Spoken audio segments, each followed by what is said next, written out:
Hello friends, welcome back. So today I have more of a chill, laid-back video for you, and I want to answer some of the questions you guys left on my IG while working on this illustration here, which is one of the drawings for my print set. On my last video I actually sketched this concept, so in case you missed it and you're curious to watch it, I'll leave it right here. And this is actually the third illustration I am working on for the set. The other two are almost ready. I just need to tweak some things, but I have a very specific aesthetic I am going for, so I need to choose fonts and a layout, but let's see how those turn out later on. The inspiration for these drawings actually comes from exoplanets and outer space, and they are specifically set in a future where intergalactic travel is possible, and I wanted to create kind of a poster vibe advertising those planets or galaxies that you could possibly visit. And so this project also involves me doing a lot of research about new exoplanets and new discoveries, and also imagining what the landscapes may look like. It's my concern to make this actually scientifically accurate. Of course, the landscapes are imaginary because we don't know what they look like, but that's the fun of it, because I get to imagine and create something that in my mind feels real, but of course with a touch of fantasy and magic. And I decided to give a name to this set of illustrations, and the name is Planetarium. Very simple. And this idea actually sparked in my mind some years ago when NASA released a set of posters featuring different planets and moons, all created by fantastic illustrators, and I actually have some of those hanging in my wall, but I don't think you can see them. And when I saw that, I was like, I need to create something similar, but in my style and of course with my own twist, featuring parts of the universe that actually fascinate me. I thought it was such a beautiful idea, but I postponed it for months and months and months because to be honest, I didn't have the inspiration, so I was waiting for it. Also, now that I think about it, this would be such a great idea for a draw this in your style, but not just recreating what the original artist made, but redrawing the scene how you would imagine that planet in your head. Maybe this is something we can do later on. I can create a dedicated illustration for that. Let's see.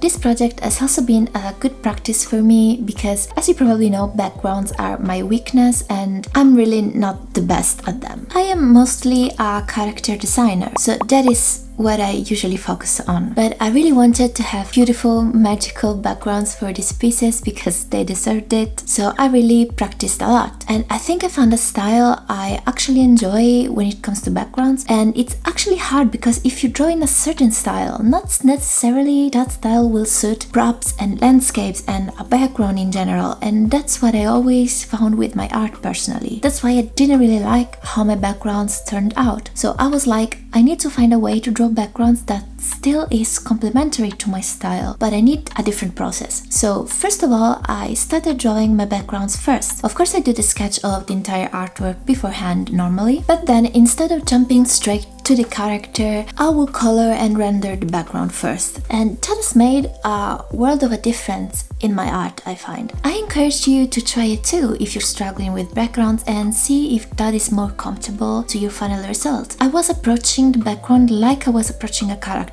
and that for me didn't work at all. That is also why the character often felt disconnected from the environment. You probably know what I'm talking about, like it was slapped in there. Try this too and let me know how it works for you. So while I'm here today, I'm gonna start rendering the character, and in the meantime I'll pick some of your questions and I'll answer them. So let's start with the first one.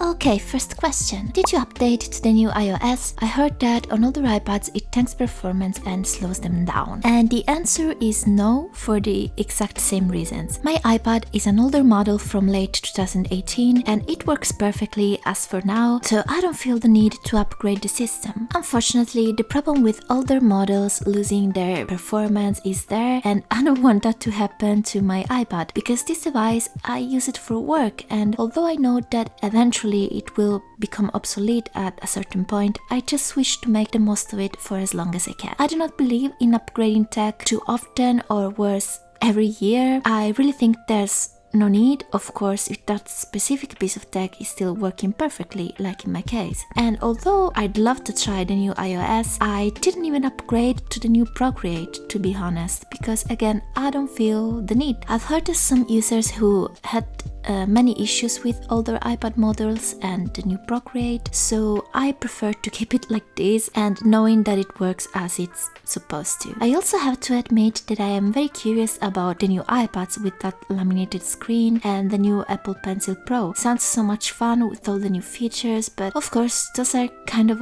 complementary features that yes, they add to your drawing experience, but if you don't have them, it's not like the end of the world. So yes, if I can, I will still keep the iOS I have here and I will not upgrade until I am forced to. Plus, I actually think that most of the features of the new iOS aren't even available for my particular iPad model. I think those are available for the iPad with the M chip, so there's really no need. But if I happen to get a new iPad in the future, I will probably keep this one and upgrade it to the last iOS just to inform you guys of what will happen in that case. But yes, for now I'll try to keep my iPad at its best performance. And second question, which these are actually two questions. And first of all, thank you so much for your kindness. So the question is, what do you do for a living? And I'd love to work as an artist, but I have a lot of doubts and fears. So my day-to-day job is pretty much this. I am a full-time artist and I also work on social media in the meantime. This video is part of my job, or to be completely fair, it contributes to my main job, which is being an artist, as I said. And I work on casual commissions mainly, so people contact me to get a personalized custom artwork, and I also work on my personal projects like this print set, my brush sets, my YouTube channel or my Instagram. But the way I do it isn't the only way to work as an artist. You could put together a nice portfolio and send it out to different places. Maybe you want to work as a book cover illustrator, or you want to work as a character designer for a game production company. There's so many things that you could potentially do. It depends on what your end goal is, of course. Some of this job requires you to have different skill levels and experience, but it's something that can definitely be done, and if you don't have a portfolio already, I suggest you to create one either way. I have a video that I made some months ago where I showed you how to create your first portfolio in a very simple but visually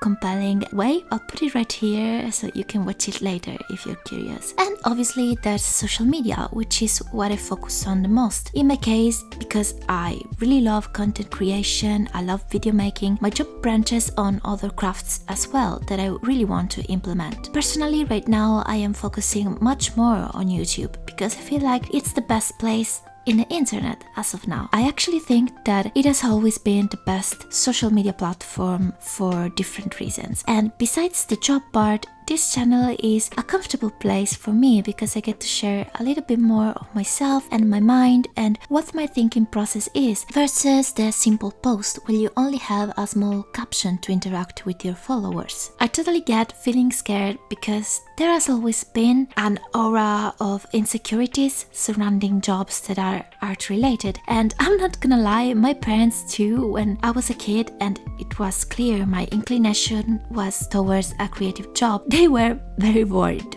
for my future, and it's understandable, of course. But today we are lucky to have a way to showcase our work to the world, so of course it requires dedication and learning new things like how to make videos or how to advertise yourself. But it's not impossible at all, and these are all skills that you'll learn while you do it, and you will make great use of them in your life. And if you don't know yet in what niche of art you wanna work, I suggest you to do a little research on artists that work on different branches to see what would suit you best. The explorative part is very important. It allows you to get a clear idea. Maybe what I do personally is not for you. Maybe you don't want to be on social media, but it is important to know that there are many more ways that you can be an artist and make a full-time living out of it. Don't let the internet bring you down because there's so much misinformation out there, so much negativity. Do your own research and I am sure you'll find your path.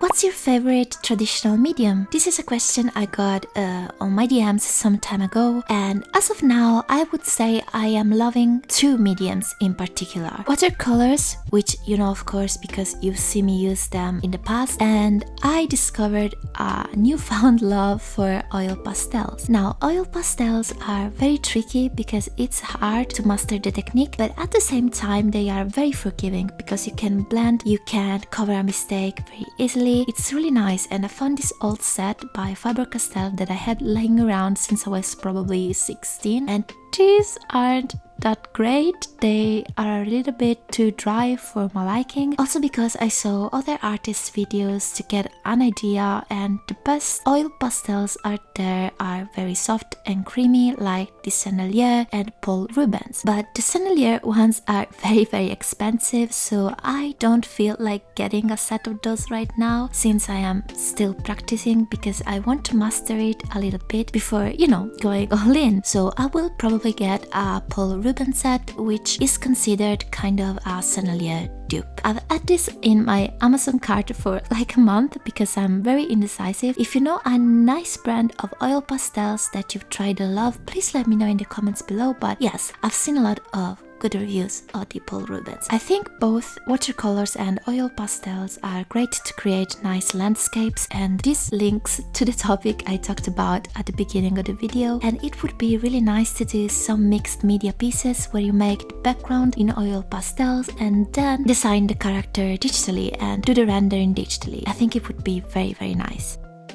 Next question, what are some of your favorite things to draw? My favorite things to draw, besides people of course, are clothes, especially magical clothing. When I was a kid, I used to draw fairies and princesses. Groundbreaking, I know, but I had glitter pens that I used to color their costumes in full glitter, and today it's still one of my favorite things to do, and especially when I draw fantasy characters that require special and very intricate particular outfits like the one I'm coloring today, for example. And I also love to create texture for the clothing, like holographic dress, very luminous shiny materials.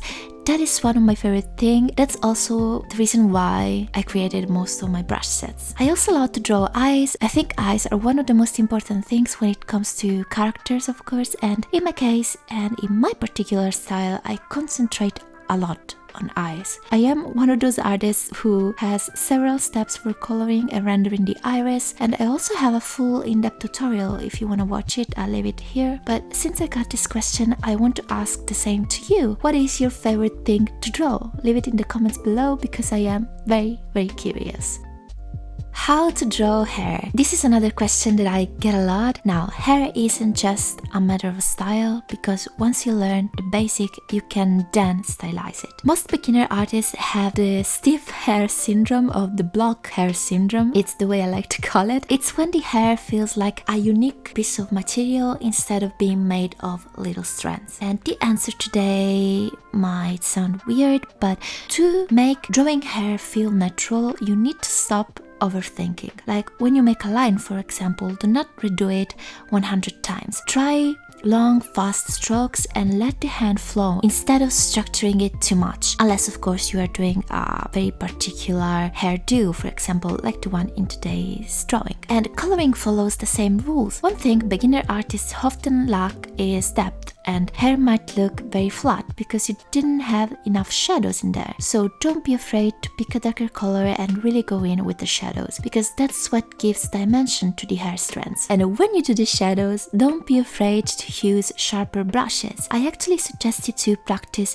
with a sharper brush because you will not get the same effect with a soft round brush, for example. It would make the hair look like a blob, which again contributes to that flat one single object feeling. I know that this would probably require a dedicated video that I will consider making in the future, because of course I cannot really go in depth right here, but I hope that I gave you some insight on how I do it, and I hope you find my suggestions useful.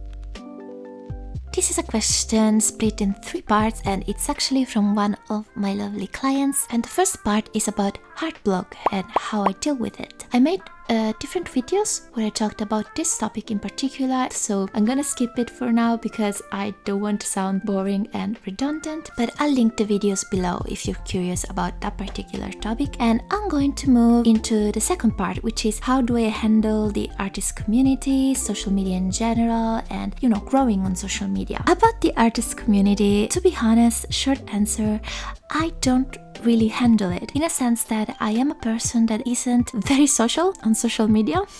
And I know this sounds weird, but I've never been a part of, a group of artists or participated in typical online artist activities, with the exception of Trading Your Styles. Things that really make you feel part of a community. And I think this is a result, of course, of me being very, very shy. So I usually just share my art or my videos, what I do, and I interact with the people that interact with my videos.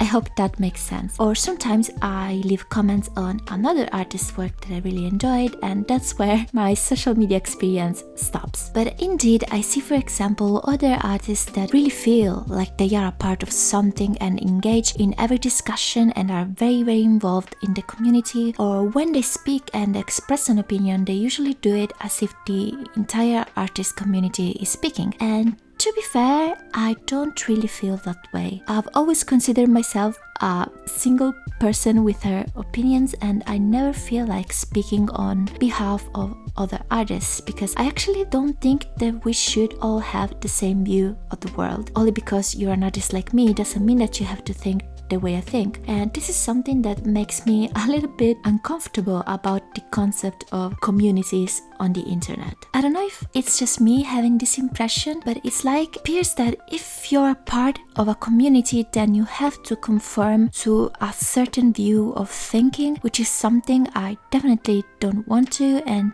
this is probably the result of me getting into my late 20s and growing up, in a sense, and feeling the need of peace of mind. I apologize, I don't want this to sound snobby. I am just a very shy person, and I feel like some people are chronically online, which is something I'm trying to avoid as much as I can, because I'm trying to find a good balance between social media, which is also part of my job, and real life. So if I use social media, I tend to use them only on positive notes, like taking care of this YouTube channel, which I enjoy very, very much, or my Instagram, and this is to keep myself sane more than anything. I really hope this makes sense, and I hope it doesn't sound wrong, because of course I love the community I created under my videos, for example. I'm usually in my own little world, and I created my own little ecosystem in my social media accounts pretty much, and I like the way it is. And this philosophy here also surrounds my growth on social media. Let's just say that I have always minded my own business, and I think it is one of the best things you can do for yourself if you're a social media figure. Last question is, what inspires you? This is a very easy question to answer. The first thing that ever sparked inspiration into me to create art was, of course, science, and as I said many times, astrophysics. But another thing that is very important and dear to me, and also one of the main inspirations for my art and my art style, is my childhood books and comics, which, for example, has been a very big influence in my art journey. And I am very, very grateful to the artists who created which, and in general the world of my childhood, because I feel like without that visual input I wouldn't be an artist today. That's what shaped and made my heart what it is today. So I'm super, super grateful. When you're a child and a media you're consuming from another artist is capable to make you really dream, like some of those comics did to me, had that effect on my mind, then you won as an artist, I think. Not that there's something to win, it's just that one of my main goals with my art is making people dream and imagine new things and new world that you probably wouldn't even visualize without that input. And so yes, I really suggest you to look back and read which, if you happen to find some of the older comics in your country, because which is Italian, like The Winx actually, but The Winx was an animated series that still was part of my childhood but came a little bit after which. So I really hope that kids today can have those visual inputs too. And if you're watching this video and you are 11 for some reason and you're still a child, hello, look into Witch and of course the early Winx Club series, because those really shaped my childhood and made me the artist I am today. Thank you guys so much for asking me all these questions and for taking the time to watch my video. I really hope you like how the artwork is turning. I am sure off camera I will make other changes, but if I will, you will probably see it on my IG stories as always, because I'm very active there. So don't forget to follow me on Instagram and to subscribe to this channel to see more videos like this one. I really hope to find you here next Sunday too, and take care. Bye!